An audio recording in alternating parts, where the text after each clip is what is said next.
Ricky Hatton, the legacy of a British boxing legend and a world champion that was one of us. British boxing legend Ricky Hatton has died at the age of 46. Immensely popular in the UK and ultimately across the world, Hatton was a unique figure in the sport. He dethroned Kostya on a momentous night in Manchester and took on Floyd Mayweather and Manny Pacquiao in Las Vegas. "There's only one Ricky Hatton," was the chant that echoed throughout the Manchester legend's boxing career. There was only one Ricky Hatton, and perhaps there could ever only be one. No one before had injected the same kind of vibrant excitement into British boxing as Hatton did. He was a national treasure, adored by the sporting public like Henry Cooper and Frank Bruno had been, but he was also a true world beater. When he toppled Kostya to become the IBF super lightweight world champion, he beat one of the pound-for-pound greats to become the best fighter in the division. He was a force of nature in that fight. Hatton was the underdog, but he forced Sayu out of the contest. He would not be denied on that night. His greatest, but one of many magical moments in his career. His ability and accomplishment, a two-weight world champion who fought the very best of his generation in Sayu, and both Floyd Mayweather and Manny Pacquiao, was just a part of what made him special. Another part was his style of boxing. In the ring, he combined sustained aggression, heartfelt determination, wicked body punching, and perhaps underappreciated intelligence. It made for excitement every time he stepped through the ropes. Hatton felt it was his duty to entertain, and he did so every time. His implacable buzzsaw attacks were part of his fighting style, but his character outside the ring was wholly different. Every tribute made to the man recognizes his warmth and kindness. There's a reason for that. It was genuine, and he was genuine. His sense of humor was ever apparent pre- and post-fight. Accessible, affable, approachable, he never lost his connection to his supporters. His popularity spread across all Manchester, across the country, and eventually went global. He famously took over Las Vegas with a legion of fans when he fought Mayweather and Pacquiao. The intensity of his support was legendary. He made unforgettable ring walks to Manchester City anthem Blue Moon, headlined at his football club's home ground, and, with Tyson Fury and Anthony Joshua following after him, ushered in a new era of stadium fillers in modern British boxing.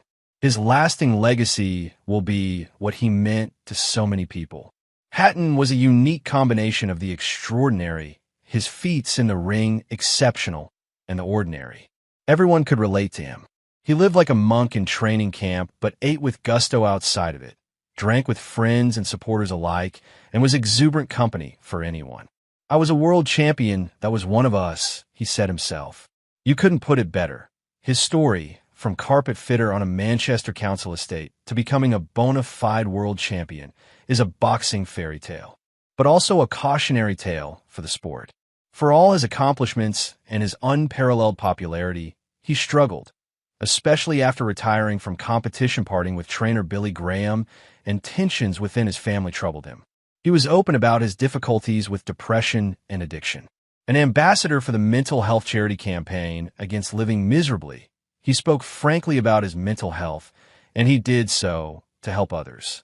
As fighters, we tell ourselves we're strong. We train, we sweat, we take hits, we get up. But sometimes the hardest fight happens in silence, in the mind. Amir Khan wrote, "Mental health isn't weakness. It's part of being human, and we must talk about it. We must reach out.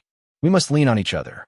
We lost not only one of Britain's greatest boxers, but a friend, a mentor, a warrior. Ricky Hatton, Khan continued. "Ricky, thank you for everything.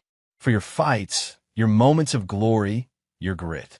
Thank you for pushing us, showing us what's possible.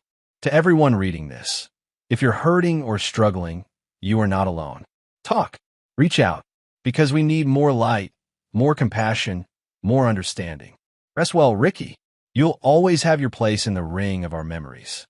After boxing, he operated as a promoter and worked as a trainer. The lure of the ring still lingered.